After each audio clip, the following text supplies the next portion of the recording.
Police സ്റ്റേഷനിലെത്തുന്നവരോട് മര്യാദയോടെ പെരുമാറണമെന്ന് DGP റവാഡ ചന്ദ്രശേഖർ. ചിരിയോടെ സ്വാഗതം ചെയ്യുകയും പരാതിക്കാരെ സമയമെടുത്ത് സഹായിക്കാനും തയ്യാറാകണമെന്നും നിർദ്ദേശമുണ്ട്. കേരള പോലീസിന്റെ പുതിയ വനിതാ ഡിവിഷൻ ഉദ്ഘാടനം ചെയ്യുമ്പോഴായിരുന്നു DGPയുടെ നിർദ്ദേശം. സ്റ്റേഷനിലെത്തുന്നവരോട് മാന്യമായി പെരുമാറണമെന്ന കർശന നിർദ്ദേശവുമായാണ് DGP രവത ചന്ദ്രശേഖരൻ രംഗത്തെത്തിയത്.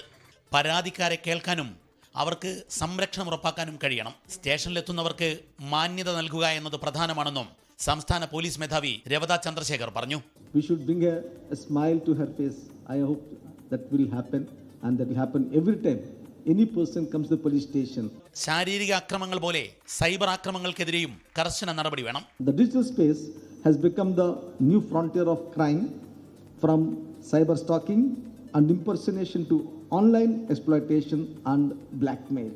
കേരള പോലീസിന്റെ പുതിയ വനിതാ ഡിവിഷന്റെ സംസ്ഥാനതല ഉദ്ഘാടനം നിർവഹിച്ച് സംസാരിക്കുകയായിരുന്നു DGP രവത ചന്ദ്രശേഖർ. DIG അജിത ബീഗം അധ്യക്ഷത വഹിച്ച ചടങ്ങിൽ ADGP S Sreejith, IG Rajpal Meena, DIG T Narayanan, DCP Arun K Pavithran തുടങ്ങിയവർ സംസാരിച്ചു. 24 കോഴിക്കോട്.